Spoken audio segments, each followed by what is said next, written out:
All right, guys, welcome back to another video with Mrs. Roberts. We're looking at another exploration and we're exploring average value.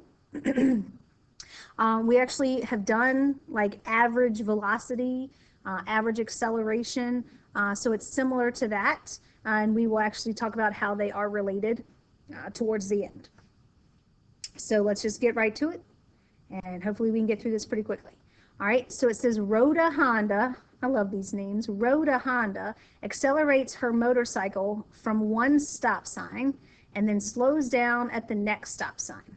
She figures that her velocity is given by v of t equals 6t minus 0.3 t squared, where t is in seconds and v of t is in feet per second.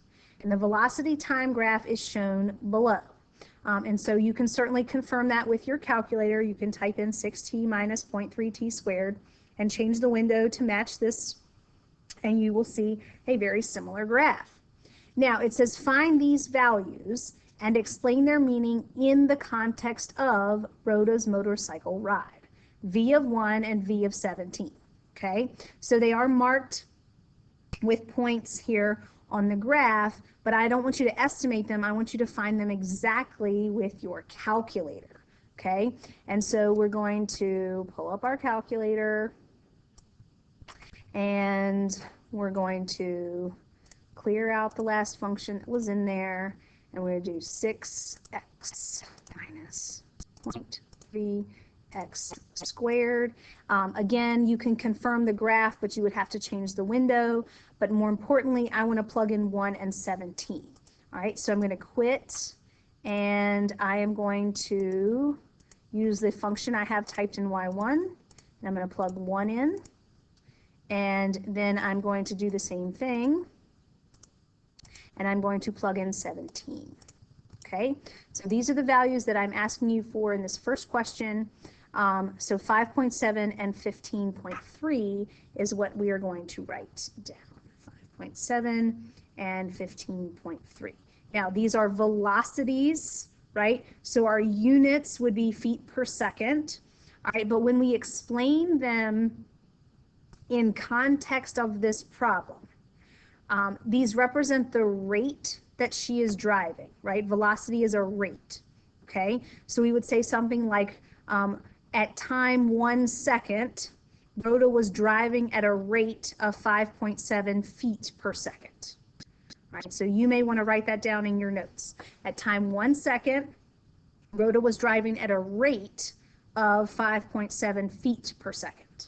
And then at time 17 seconds, Rhoda was driving at a rate of 15.3 feet per second. Okay?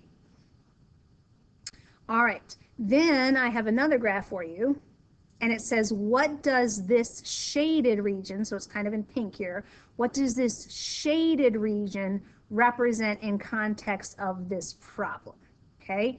Well, when I shade an area under a curve, specifically under a velocity curve, the area gives me the distance traveled between these times, right? Well, it starts at time, looks like 1, same points I marked before, and 17.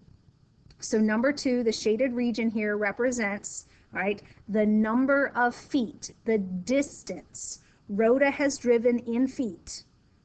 Right, so you can either say the number of feet Rhoda has driven, or you can say the distance Rhoda has driven in feet from, over the time interval from 1 second to 17 seconds.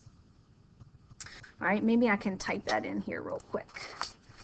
Let's make it smaller. Slide it down a little bit. Okay, so we would say something like the distance Rhoda has driven in feet, okay, over the time interval 1 second to 17 seconds. And then what I'll do is I will drop that there, okay? Maybe we can make that a different color so it pops out a little bit. And I guess I should Whoa, let's slide that back. There we go. Okay. And so let's write a definite integral to represent that area, and then we're going to find its value. Okay. So when we write a definite integral, all right, we have to remember what function are we integrating? We're integrating her velocity, and we're integrating from time 1 second to 17 seconds. And then we're going to use our calculator, okay, to actually do this. Remember, we have already typed the function in y1. So to do an integral, we're going to hit math 9. We're going to do 1 at the bottom, 17 at the top. We're going to put y1 as our function so we don't have to type it again. And remember, we need the variable dx. Okay? And that gives us 372.8. And remember, those are going to be feet, right? We said it was her distance in feet. Okay? All right, not too hard yet, hopefully. All right, in 16 seconds, so that was over the course of 16 seconds, right? From 1 to 17 in 16 seconds, Rhoda traveled 372.8 feet. Well, now I want to know what was Rhoda's average velocity over this 16-second interval, okay? Her average velocity, all right? So we need to remember something, all right? Average velocity, right, is equal to displacement, which is her change in position, all right? Her displacement, change in position, divided by her change in time, okay? So if we know that her distance was 372.8, we want her average velocity, we can take her distance traveled, because that's her change in position, and we can divide it by how long she was traveling, which is the 16 seconds, and we can get 23.3 feet per second. So we're taking her distance and we're dividing it by the number of seconds to get her average distance per time, right? Feet per second. Okay, and so it says, what are the units, feet per second? What does this average mean in context of this problem, right? Well, in context of this problem, it means that Rhoda drove at an average rate of 23.3 feet per second over that 16-second interval. Okay, she drove at an average of 23.3 feet per second. Remember, that doesn't mean she drove 23.3 feet per second the entire time. That was her average. Okay, we can see by the graph that she didn't stay at 23.3 feet per second the entire time. Okay, now number 5 goes on to say, draw a horizontal line across the graph at that average velocity from time 1 to 17. Okay, so here's time 1. Let's kind of line, and then let's find, let's see. It looks like these are counting by 2, 4, 6, 8. Yeah, okay, so this is 22. So just about 23, all right, is right about here. But I want to line it up from time 1 to 17. So I'm going to go straight across. Oh, that's not very pretty. All right, all the way to 17. Okay, so I'm going to kind of box that in here. All right, so here's time 1, here's time 17, and this little mark is my 23.3. Okay, now let's shade the area under this particular, or in this box that I've created. So we're going to shade this area here. Okay. All right. And now I want to know, what is the area of this rectangular region? What is the area of that rectangular region? Okay, well, that's length times width. Well, length is 16. From 1 to 17 is 16. And height or width is how tall it is, 23.3. And if I multiply those together, I get 372.8. And then it says, how does the area of this rectangle compare to the area under the original V of t? And hopefully you notice that they are, in fact, the same, right? They are the same. So this gave me the same area that I got from my original integral, okay? So let's describe the difference between the trip from stop sign to stop sign as modeled by the curve versus modeled by the horizontal line. Okay, so this is where I can type in some more so that you can, hopefully, we can do it a little bit quicker. Okay, so the curve shows Rhoda actually speeding up and slowing down.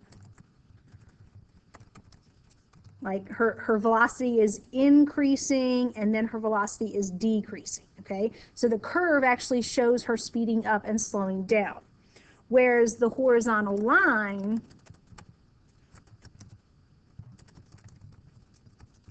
shows her traveling at a constant speed the entire time.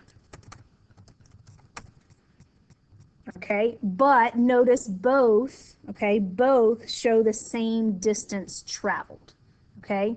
So if you went to specifically on the curve versus the horizontal line, the curve would actually show her speeding up and slowing down, whereas the horizontal line shows her traveling at a constant speed the entire time, okay? If you're just basing it on the graph, okay? Now, number 7 says, at what time was Rhoda traveling at her average velocity? Show how you arrived at your answer, okay? So I want to know, at what time was she traveling at her average velocity? So what I really want to know is when, that's a time, right? When does her actual velocity equal her average velocity? Okay, now on the graph, like on the picture, that means I would be looking at where the horizontal line and the curve touch, okay? But I don't want us to actually approximate that. I want us to find it exactly, since we know what this curve is, okay? So I'm going to pull up my calculator. I'm going to slide it over here. Whoa. I'm going to attempt to slide it over here. Okay. And I want to find literally where these two things would intersect. So one of them is the graph of 6x minus 0.3x squared, but the other one is the horizontal line, y equals 23.3. So in my y2, I'm going to literally type in 23.3. Okay. Now I'm going to start by hitting zoom 6 to go to a standard screen. That's not really going to help me though, because I need to match it up with this particular window so that I can see it. So let's see, I need to go from at least 0 to 20. Let's do 0 to 21 just to match the picture exactly for the x's. And then for the y, I need to go from 0 to 30. Oh, by the way, my scale along the x-axis is ones, but I need to go from 0 to 30 in the y-axis, and that scale is by 2s. All right, so you can absolutely change the scale to count exactly the way that the picture does. Okay, there we go. So what am I trying to find? I'm literally trying to find where these two things intersect each other, these points right here, and the calculator has a great function built in, second trace, intersect, so choose number 5, and then move your blinker as close to one of the intersections as you can get and hit enter 3 times. All right, there's my first time, 5.274. Okay, and then I'm going to repeat the process. Let me come over here and write that down. So t equals, let's say 5.274, and these are seconds. And happens again. Pull my calculator back up. I got to do it again. Second trace, intersect. Move my blinker all the way over towards the other one. Get as close as I can and hit enter 3 times. And my intersection is at 14.726 seconds. Okay. So how did we arrive at our answer? We literally found when v of t equals 23.3, okay?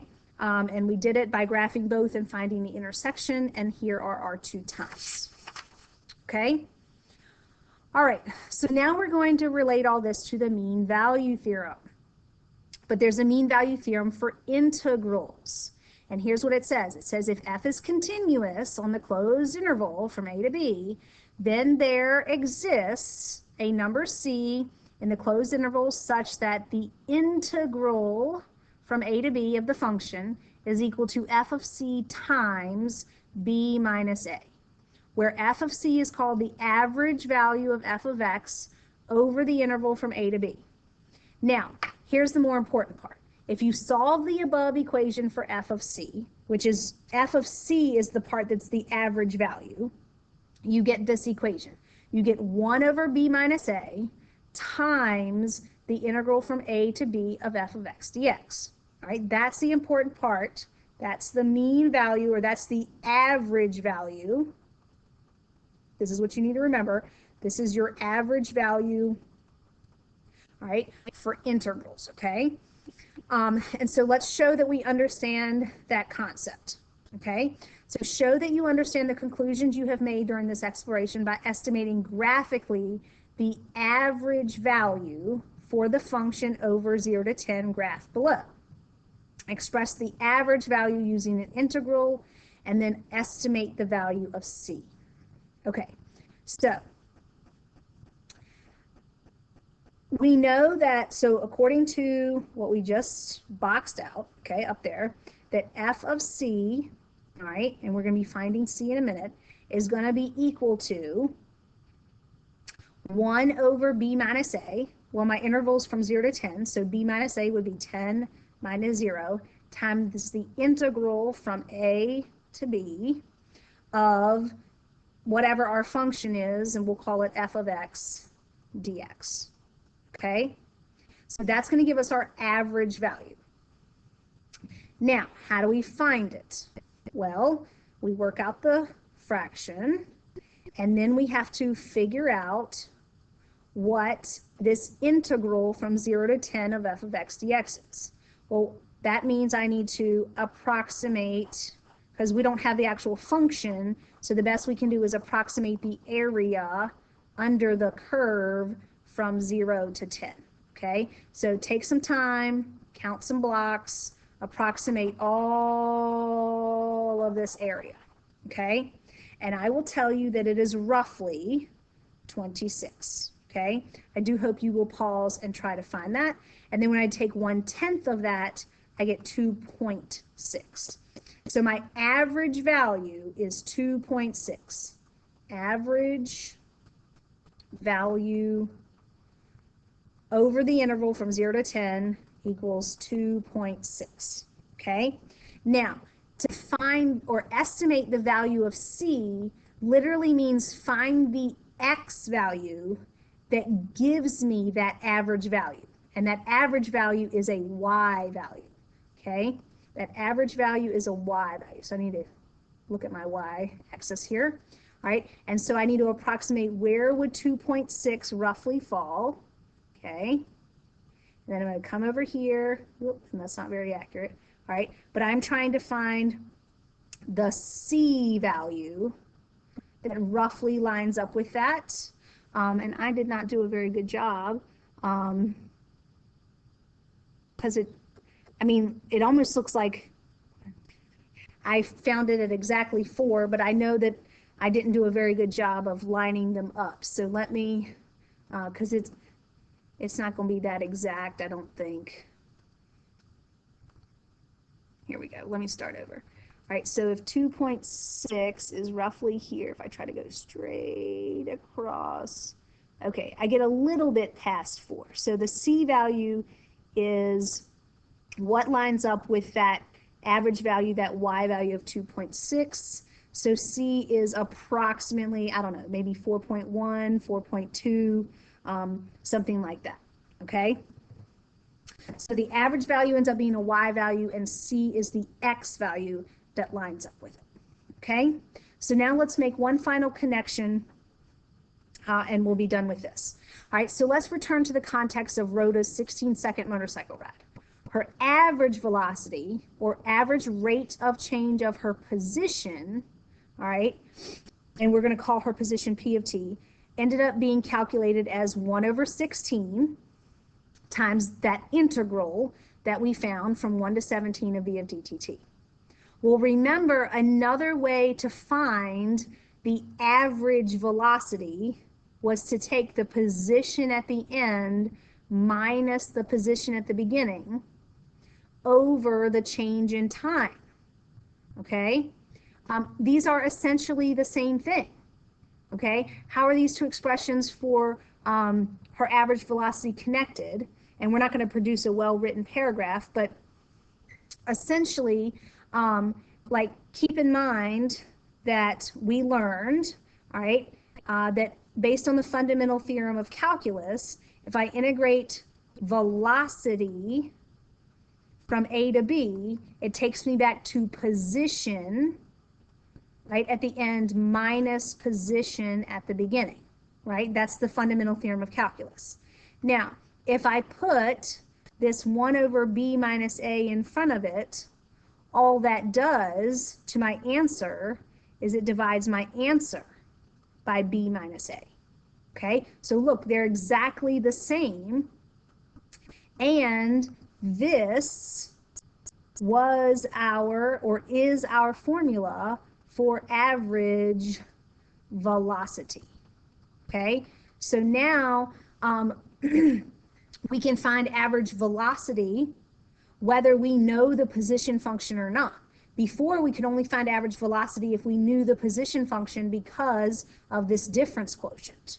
But now we can find average velocity if all we know is the velocity function by integrating it and then dividing by the B minus A, right? So they are literally the same thing, okay? All right, so that is average value, and that definitely went quicker than the last one, and I hope that you understand what we are talking about there, okay?